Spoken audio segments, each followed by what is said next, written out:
All right, so got another customer Samurai in my shop today. So something I'm doing is, like usual, the stock seats were pretty beat up. There's one of them here. And so he brought me these Mazda RX8 seats. And so what I'm working on is figuring out how to mount these in here. And so the driver's side, it's all electric. So it's got electric slide and tilt and all that kind of stuff. So I'm working on figuring out what to do to get basically the bottom of this guy to bolt in where this guy went. So basically I start with a couple basic measurements. Basically the cushion to the rail to see if the seats are similar, if I'm going to have height issues. And they seem to be virtually identical in that direction, which is good. Center on center, these rails are like 15 1/4, and these ones are like 17. But luckily there's room in here to spread that out a little. It'll basically come right to this corner, and each side's just got to go out. So what would that be? Not quite an inch. So I think right now my plan is to basically clear off all of these original brackets off of the bottom of the rails. They're riveted on, which is kind of a pain. So I'm drilling out these rivets to just make them flush, similar to how these are. And then that will give me holes that I can use to make basically like some adapter plates that will bolt into the original position on the car, and then spread the holes over to catch these guys. So that's the plan for this seat. When I do this kind of thing, I try to always start with the driver's seat, because obviously the driver's got to be comfortable and sitting in the right spot. And then on a Samurai, the driver's seat has these I don't know what you call them, these kind of built-in mounts, and the passenger seat just basically is a flat floor, so it's a whole lot easier to work with. So I've got a lot more constraints here, so I want to get this one figured out first, and then I just set that one up to match. So I'm gonna have to build some like risers, because it looks like the bottom of the two seats are about the same. And then something I'll be doing at the same time is fixing, there's a bunch of stuff in here, but basically it's real common that the Samurai floors break where the seats mount, and that's because it's just really not, it's unsupported. There's no reinforcement really built in. The fronts usually hold up okay from what I've seen. I have seen some crack a little, but the rear is usually pretty weak. And so my plan is to build a bracket that bolts into the original 4 bolts, but then we'll extend back a ways, and then I'll drill through and do another bolt and fender washer from the bottom side, just to kind of help spread that load out. Because if you think of a seat sitting here, there's a lot of force at the top of it, and so the farther you can spread that structure out, the less it's going to be trying to twist the floor. So this side should be pretty easy, because literally I'll build a plate that spreads that out, and then it'll come up. It'll be like a channel, so it'll catch the floor, come up, bend over again for those Mazda rails to sit on. So this side should be easy, and it's always nice to kind of tackle the hard side, the difficult part of a project first, get it out of the way.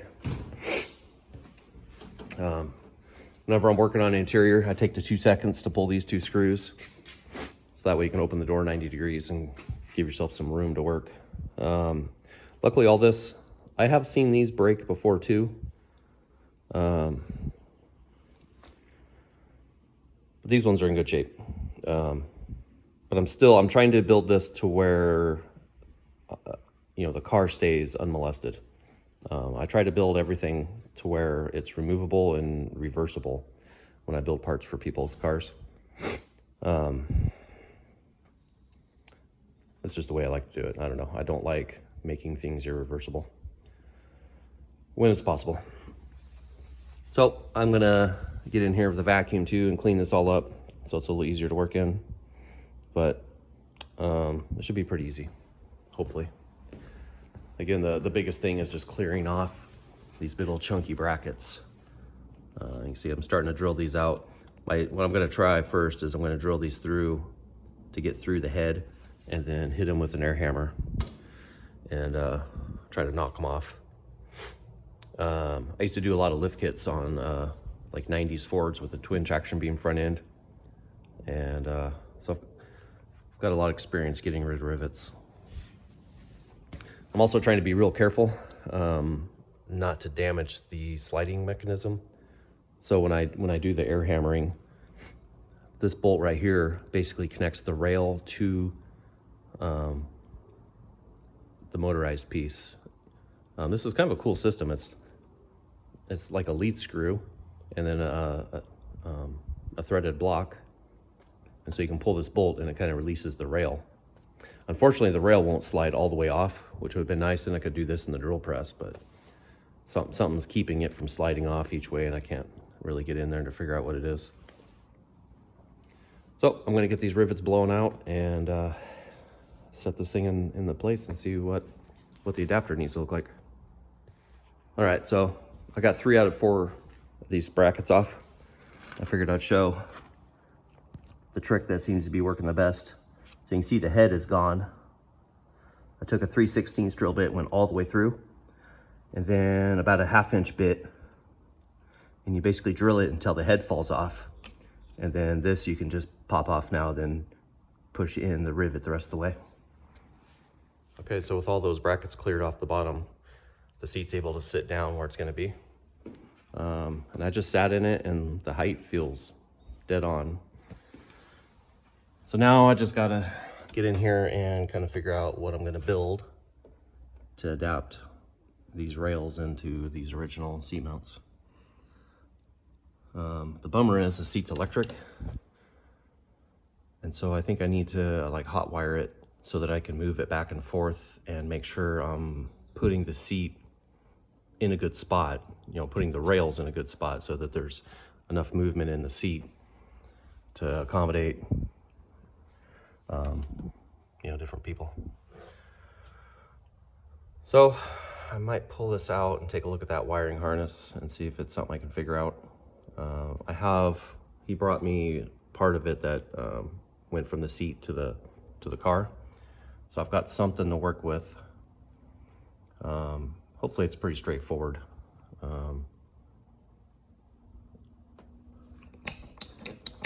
Not sure if, you know, how things are wired, but I'll have to figure that out. But I think this is going to be fairly easy, hopefully.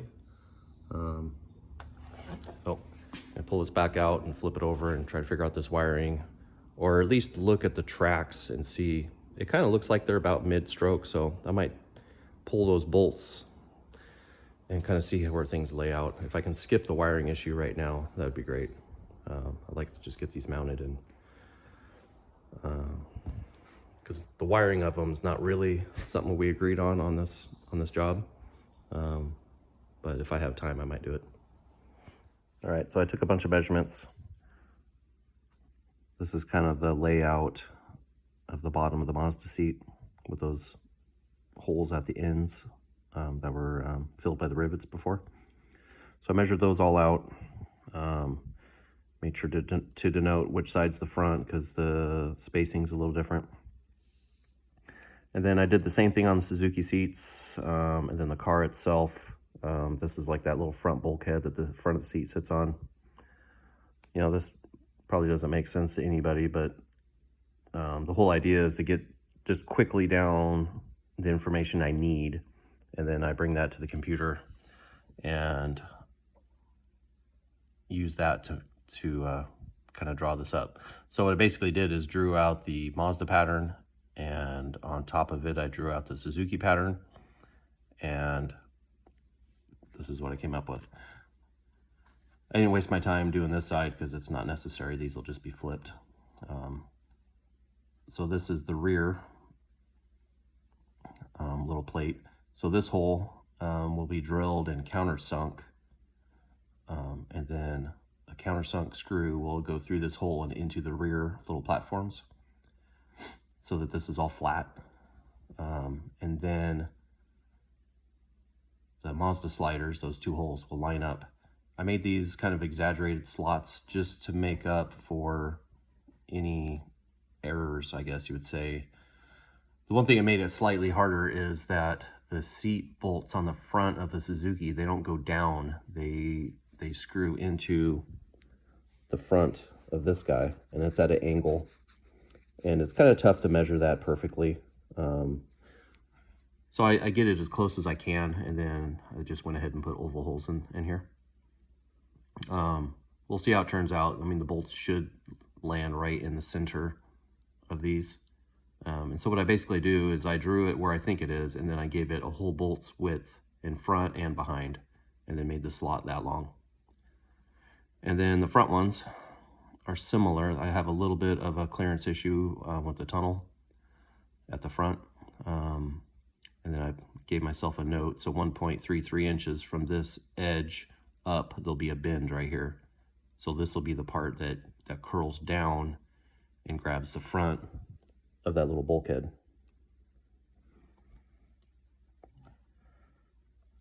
So I'm gonna make these 4 individual pieces. At first I was thinking about making like a rear plate and a front plate, but the way those Mazda seats work, kind of the underside of your butt, the structure of the seat hangs below the sliders just a little bit. So if I made this a full one piece, it would jam up. I probably could make it one piece in the front, but honestly, I don't think it needs it, and it's just extra material and extra weight, and then it kind of makes it to where, you know, with 2 individual pieces, I have a little more freedom. You know, there's going to be a little bit of wiggle room in the bolt holes, and that way it'll give me a little bit of side-to-side adjustment, because those seats are very, very snug in the car. I'll show that closer here in a minute when I go back out to the shop, but so the bottom of the seat, kind of the widest point, is about 1/4 inch from rubbing on the side of the car behind the door opening, and same thing to like the tunnel, not really the tunnel, but the buckle side of the seat belts. I may have to actually bend that mounting tab in a little bit. We'll see. The seat may rub on the Suzuki seatbelt slider, or not slider, but the buckle. So they're considerably wider than, you know, stock seats, but I think it's going to be okay. You know, the car they came from wasn't like a huge full-size car by any means, so. But yeah, it looks like they're going to be nice and centered. You know, I'm not having to cheat them one side or the other to get them to fit. They still look like they're going to be right on the center line of the original seats. I'm still kind of considering, you know, I haven't got to the passenger side yet. You know, this driver side and all this is going to use the new Mazda sliders. When I get to the passenger side, if I can, I would like to use the Samurai sliders, because they've got that functionality of sliding pretty far forward for access into the back seat. I don't know that I would be able to get, you know, the system on the stock Suzuki seat's pretty cool. When you pull the recliner release and you let the seat go all the way forward, it's got a little cable that pulls on the slider handle, and then it's spring loaded. I don't think I'm gonna be able to make that all work, so we'll see. If it's easier, I'm just gonna have to, you know, I'm just going through ideas in my head. I'm not sure. I'm just not sure what's gonna happen. But at least with this, as far as I can tell, I haven't really done huge measurements yet, but it looks like the slider position or layout is the same side to side on those Mazda seats. So at least I've got to start if I use those sliders. So I'm gonna go get these guys cut out and see how they work out. I think, I don't know, I'm still toying around if I'm gonna make these out of 10 gauge or 3/16. I'm gonna go out. I think either one's gonna be plenty strong. But the 3/16 might give me a little more clearance around that seatbelt anchor, which kind of sits right here. So I'm gonna go outside and look at that and figure that out. All right, so I got the parts cut out and bent. So here's one of the fronts, just kind of sitting there. So you can see how that moves that outboard to 7/8 of an inch where the slider is. And then here's the back one. So I had to kind of end this here because there's a weird bump. And then there's the slots I was talking about. So this one, I've just got a regular bolt in right now. I've got to go get some hardware. This has got to be countersunk, and so it's flush because the slider will sit on it otherwise. It shouldn't be too bad to install. These will have to be mounted to the car first. And then the seat will lay on it, slide it forward, and then you can get to those bolts, drop them in. These are gonna have to be some like dome-headed bolts, as thin as possible. There's not a lot of clearance as the top of the slider goes by. But the rivets used to be there, so there's definitely space. Same thing up here. Yeah, that's pretty much it. I gotta throw the seat up here and just give it an eyeball and a test fit. But I've got to run and get some hardware, countersink these holes. And that's basically it for this side. Get these parts painted and get it put together. I tried to kind of make this as big as possible to spread out the load as it sits on here.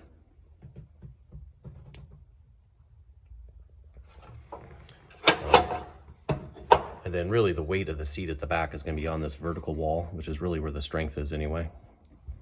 The original seat's basically bared on this edge because the runner didn't actually extend past. I feel pretty confident this will hold up great. And really this is basically a street driven Samurai. It doesn't get a lot of banging around in the woods or anything. Well, there we go. So I'm gonna get these finished up and countersunk, and we'll give the seat a test fit.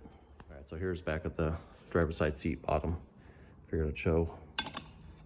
Yeah, so these are gonna bolt on right here. Yeah, so I made sure there was no clearance issues. The front's pretty wide open. The back is a little tighter. But, yeah, I think it's gonna be pretty sweet. Pretty simple. And I decided to go 3/16. So for sure, this is the strongest part of this whole system. All this stuff is, you know, considerably thinner. The sheet metal components in the car that these bolt to are thinner. So, you know, I always try to make sure the parts I build are up to the task. You know, this stuff was all engineered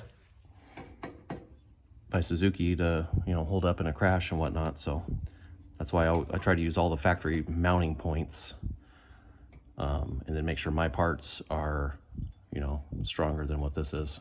You know, ultimately in most crashes, the seat belts really bear all the forces anyway, but, you know, still, you don't want your seats coming loose. So I got to run to the hardware store. I just went through my metric hardware and I don't have the right bolts. So I've got to go pick some up and then get these two rear pieces put in place. Okay, here we go. So I was talking about flush mount X bolt. So now I'm going to grab the seat, just lay it on there and make sure all the holes line up. All right, got the driver's side mounted. You can see the little plates there at the end of the sliders. Got them all painted up, and it's in for the last time. Looks pretty clean. Basically factory style mounting. The original bolts. The rear, like I showed, has those countersunk. So it's kind of similar to remove the seat as stock. You would pull these two front bolts and then bring the seat all the way forward to expose the top of the tracks, and then you can get to the bolts.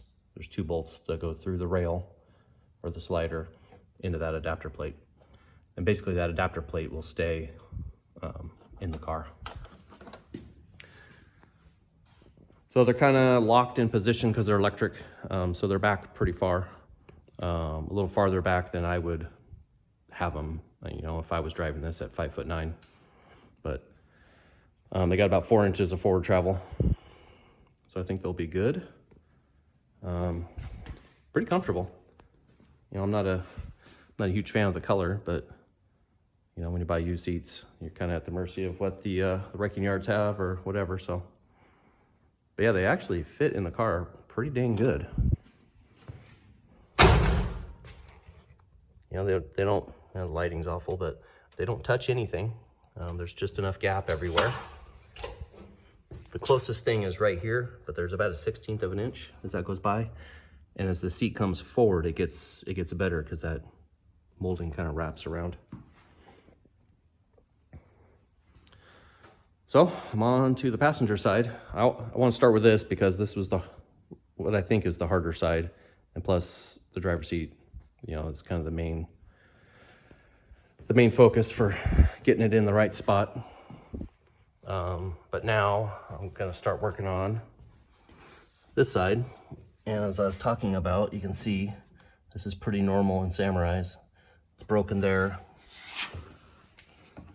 and this one's broken too. The sheet metal is so thin, it's honestly not really worth trying to weld it. And plus, by the time you grind it to get all this thick, gnarly paint and undercoating and stuff off, I don't know, it's just not worth it. So my plan is I'm going to build a filler or a reinforcement. I think I'm going to go, you know, from the edge of the sound deadening all the way to the sidewall. So I'll have a slot cut out for this rib, and it'll just sandwich on top, and you'll use, you know, the same bolt through there. You'll put a bolt in this hole just to pull the floor up and to keep it tight. And then somewhere back here, I'll drill another hole. And so it's going to really spread the load out. I'm going to make it out of 3/16. And then I'll do a similar thing over here. This has been on my mind to make for a while, just flat plates to go in here for the original seats. These ones will end up being different. I'm going to pattern out the reinforcement, but then I'll modify that drawing, and it's basically going to be a channel. It'll come over, up, and then over again, and it'll have the holes built into it for that Mazda seat.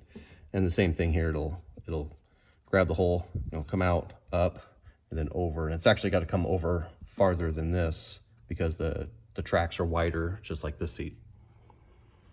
So it's going to make a really clean install for this car because it'll just use the 4 original bolts and then 2 additional through the floor. And so I've got to, you know, do some playing around. Basically, going to get the channel to be the same height as that little bulkhead thing and those 2 stands at the back. So the seats are the same height. Luckily, these seats are pretty symmetrical as far as the bottom of the cushion to the rails. So it makes it pretty easy. I can basically take all my measurements off of that side. And I'm going to try to get it set up. I want to talk to this guy and find out how tall his wife is, or whoever rides in this seat the most, because I want to have it maxed out rearward and its tracks as far forward as I can get it, so that when we pull the lever to slide it forward, you get as much forward travel as possible, so his kids can get in the back seat.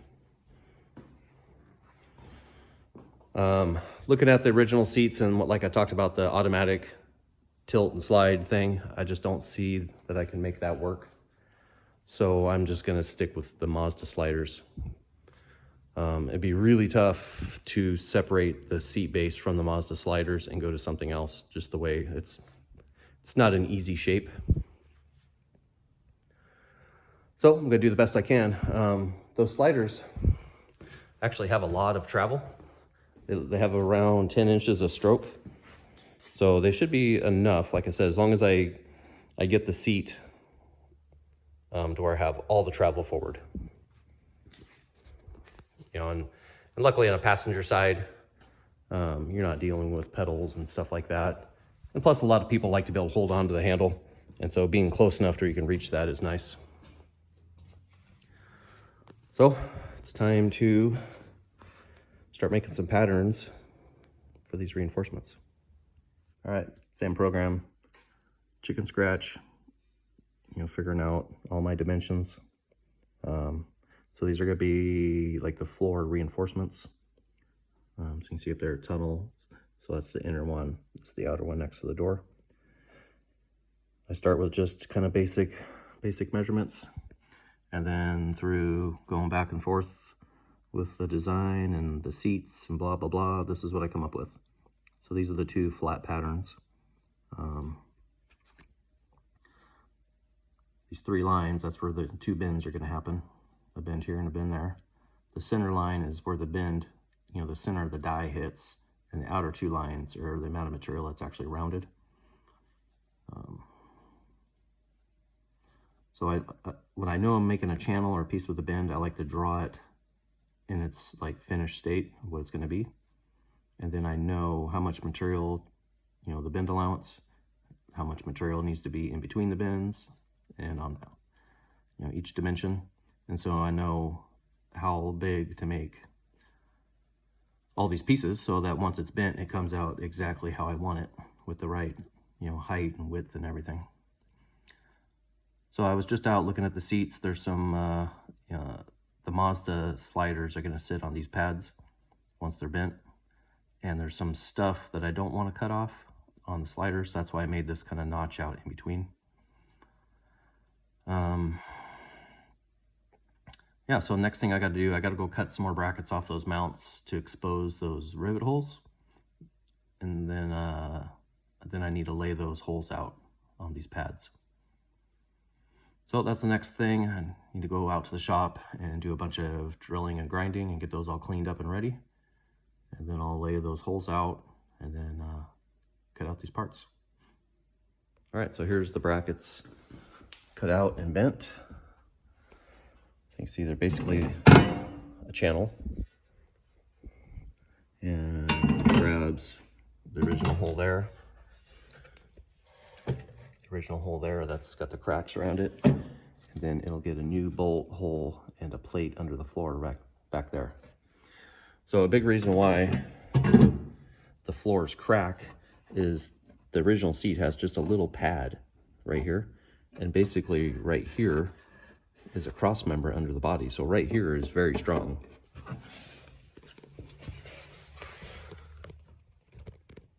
The light's bad, but there's a cross member about 2 inches forward of this hole. You can actually feel the bend where it's rolling over right at that cross member. So now with this channel and this continuous vertical surface, it's bearing down on that strong part of the body. So it's not going to try to push in anymore. And then as far as lifting up this new hole farther back with a plate, and there's actually kind of a doubled up layer of sheet metal right there. So it should be super strong. You know, it's clearance to go around the ribs. Same thing on this side. It's got this kind of long swoopy cutout. There's a little bulge right here for the transfer case.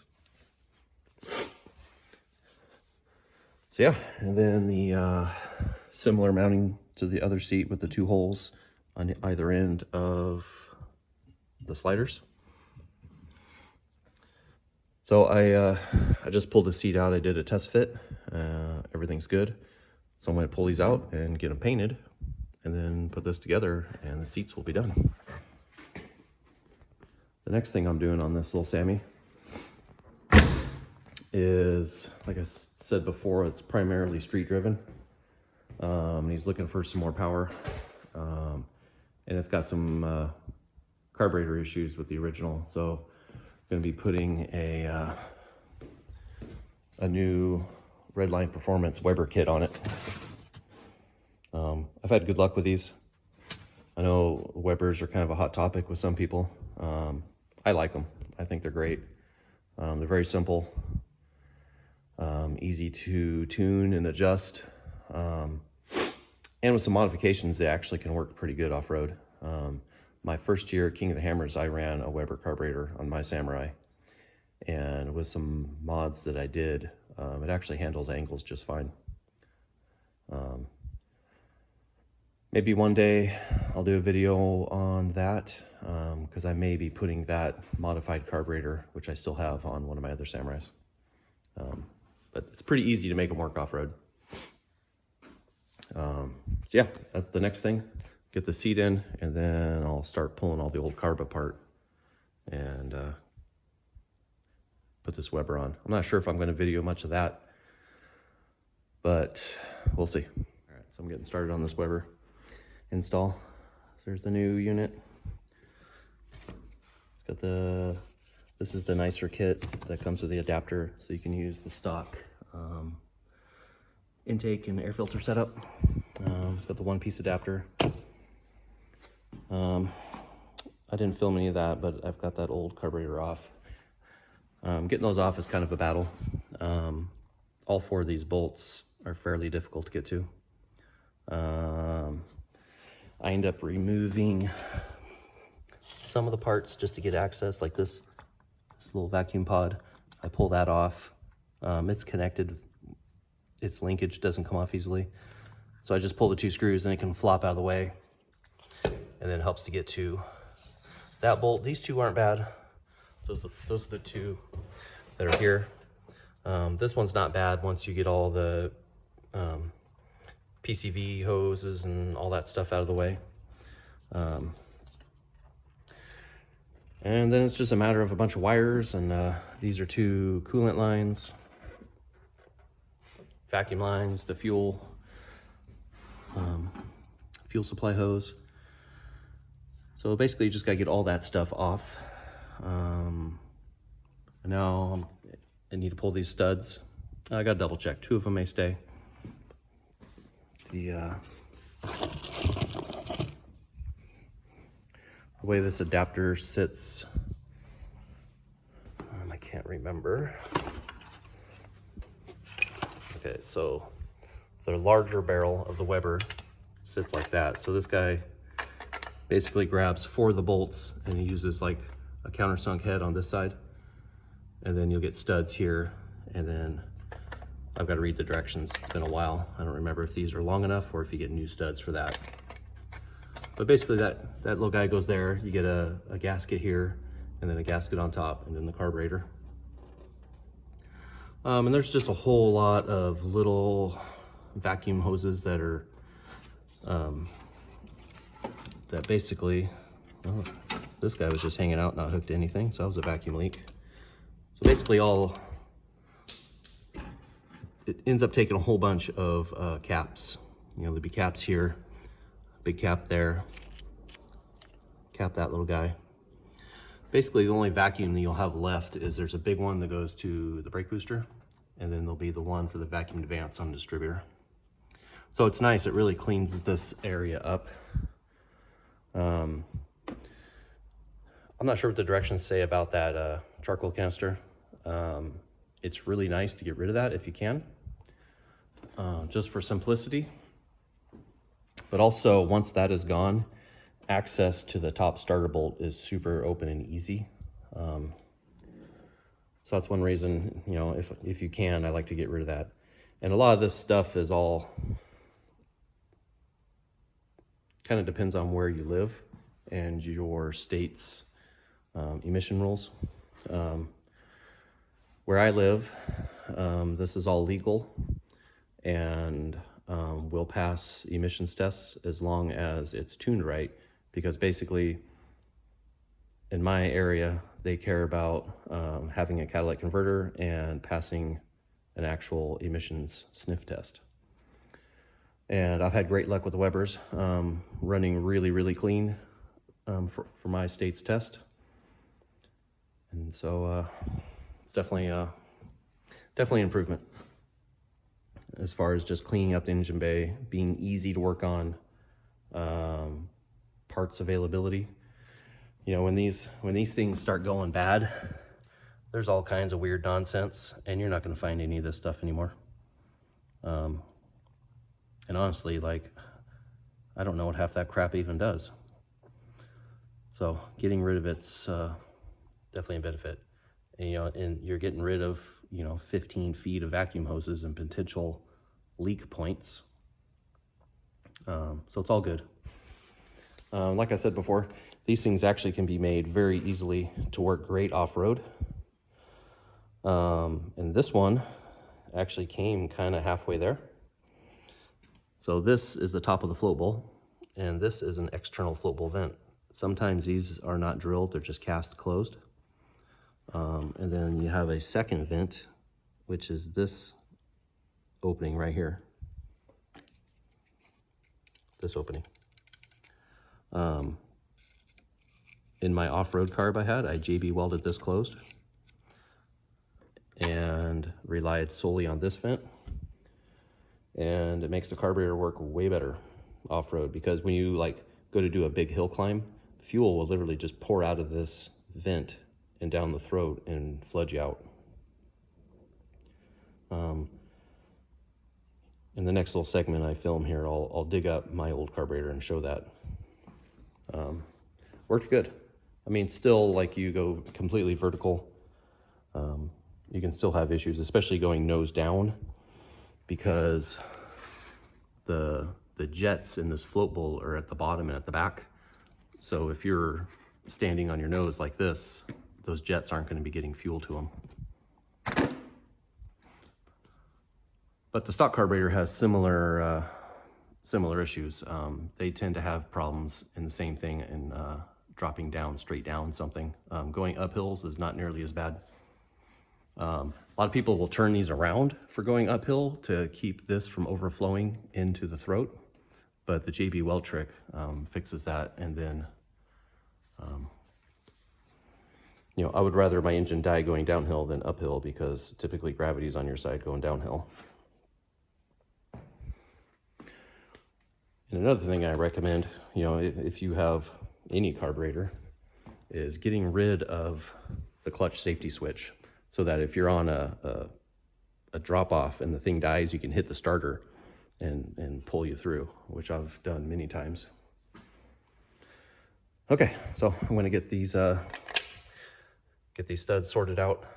Something I like to do with these guys, they're just like a cast aluminum, I imagine, if it's not zinc. But all the edges are real sharp.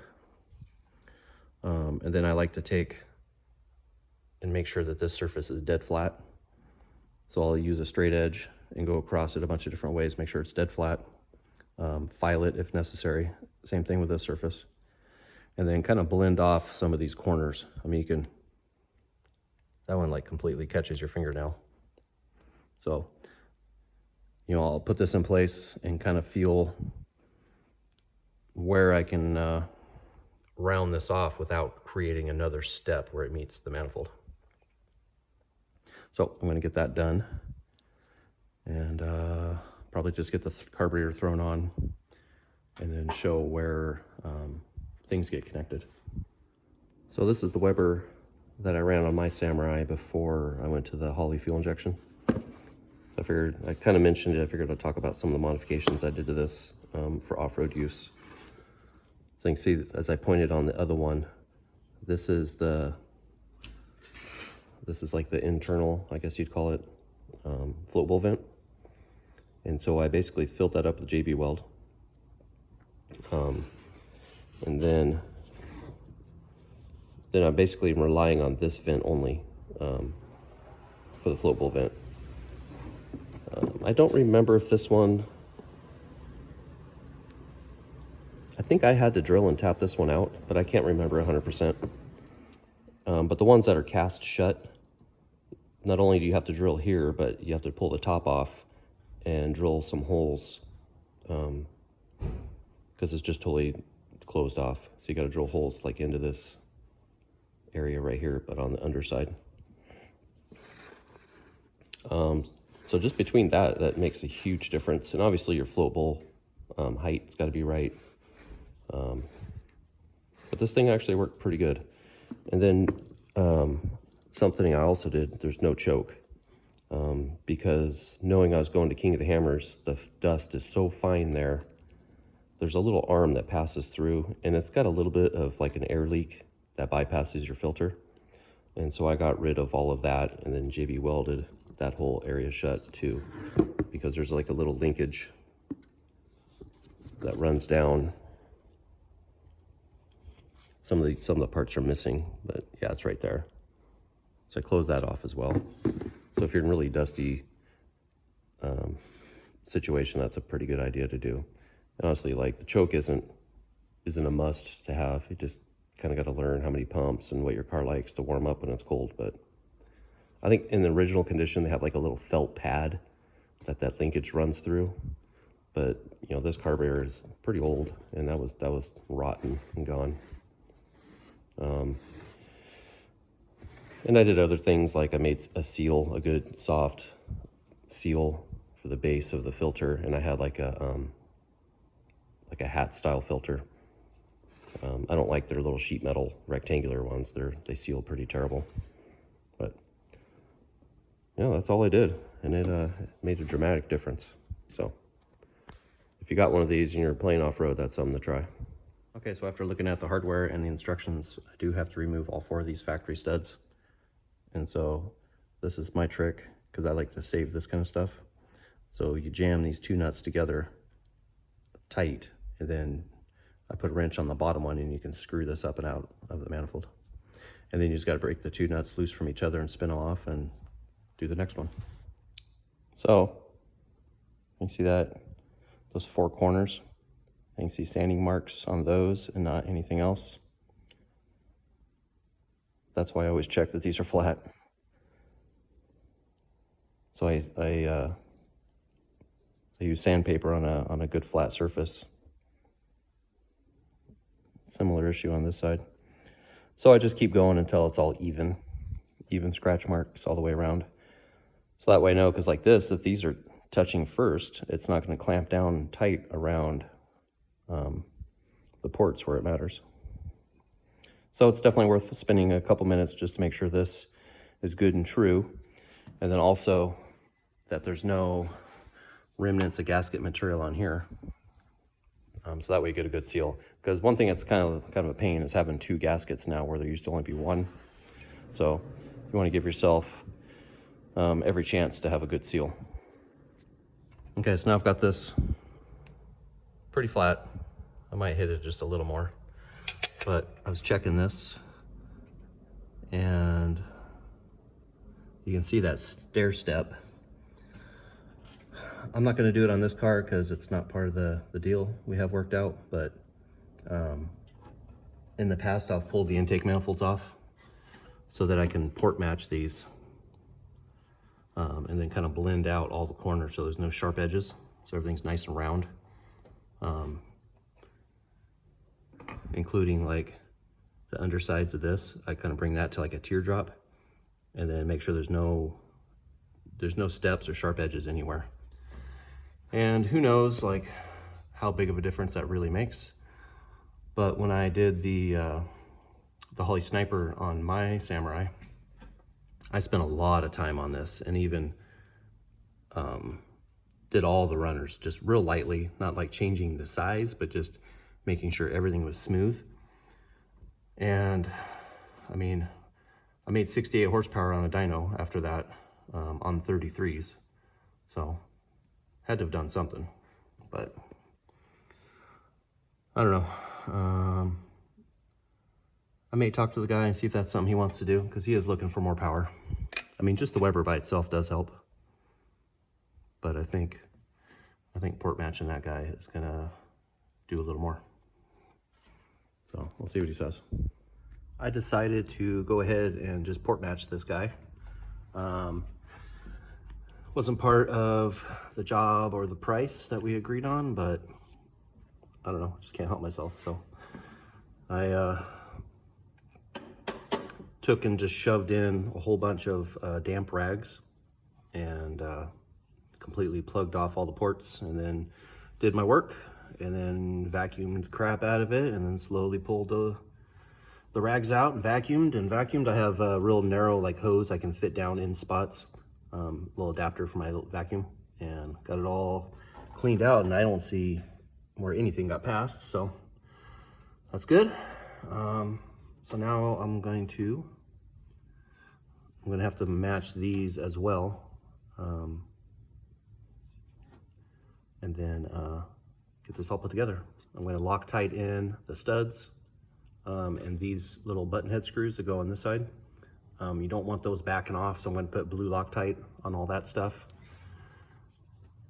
And then get the carb on. Start hooking stuff up. I'm pretty stoked. I don't know, this kind of stuff, I like doing this kind of work. It's very rewarding, you know, whether or not it makes a big difference, but I kind of roughed it out to those Sharpie lines I put on it. And then I bolted this together temporarily, and then just like really kind of flowed everything together. I didn't touch this, you know, up to the top because that's where it meets the carburetor. But made sure like this weird, you know, the bore spacing on the carburetors are different. So that's why it's got this shape over here. So I made this just a real nice blended, smooth shape. So there's no stair steps, there's no hang-ups. Makes me feel good. I don't know if it's gonna make a huge difference or not, but I feel like it's gotta do something. And you know, if you got 60 something horsepower and you make 2 more, that's a pretty decent percentage, so. All right, get this gasket matched and get this adapter bolted on. All right, well, I'm working on getting this all buttoned up. Getting the fuel line, the breather line. Got the cable linkage. And then I start working on this. You can see on this, I kind of break all the edges on these because all this stuff has just got like super sharp 90-degree corners. Same thing with this little bridge. I just kind of taper off all the trailing edges. And then on this side, I just broke that edge a little bit as well around the circle because it was very sharp as well. So a little, I don't know, I feel like in my mind, little things like this make a difference. So might as well do it. It takes like 10 minutes to do this.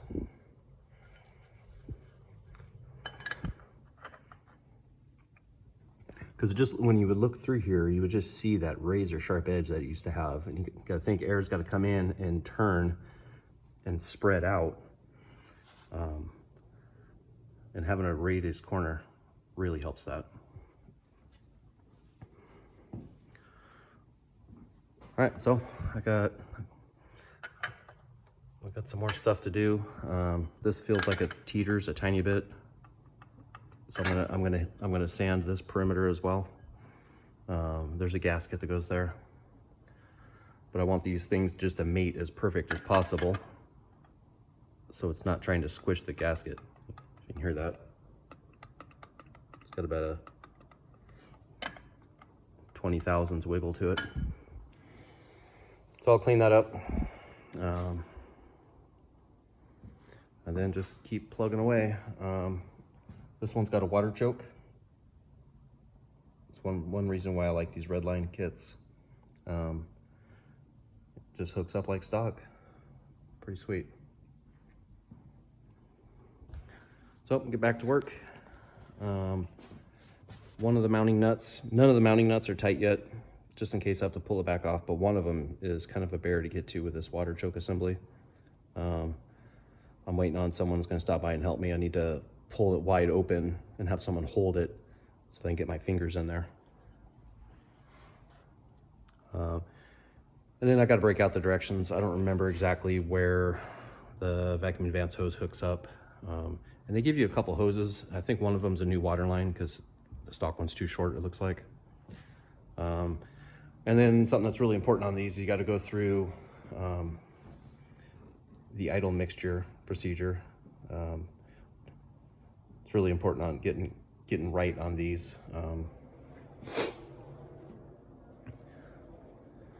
Probably won't get to that today. I'm getting close to the end of the day right now, so I'm just kind of trying to get this buttoned up so I can have it closed up, and then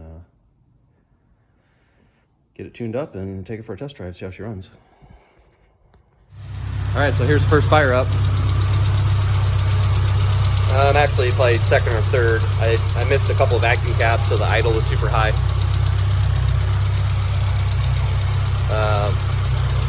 Out of the box, the idle screw was in pretty far, so the idle was super high from that too. But runs good. I haven't even gone through the idle mixture procedure yet. But you know, like always, when these things are dialed, they run great. So I'm gonna button up a couple things. I've got a small leak coming out of that water choke pod, so I gotta take that apart and see what's up.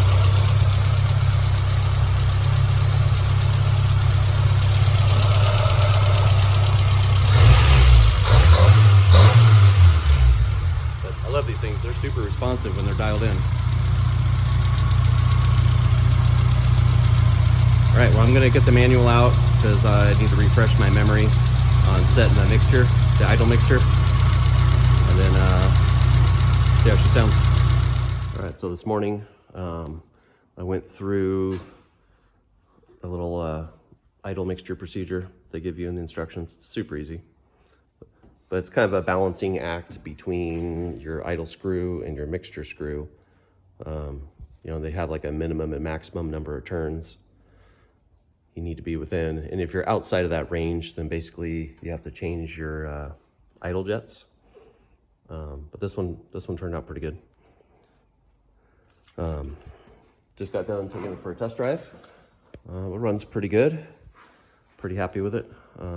Just got to go through now, make sure I didn't miss anything, like this hose clamp.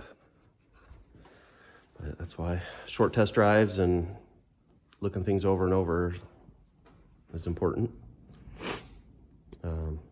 Yeah, all worked out pretty good. I had to do some little bit of spacers on these bottom two bolts of the air filter can to kind of tip it up a little bit, because this whole system now is a little bit taller than stock. And so to get this guy to go back in place nice, you got to fiddle with this a little bit. One thing I didn't like about the kit is they didn't give you any kind of a seal here. So I made I used a fender washer and some like adhesive backed rubber sheet that I have, and made a seal for that.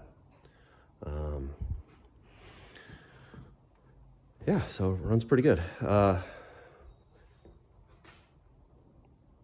next thing to do is I'm going to wait for the customer to come pick it up, and I'll go with him. We'll take a ride down the highway and see what he thinks. Because highway speed was kind of one of his concerns, and like every Samurai owner.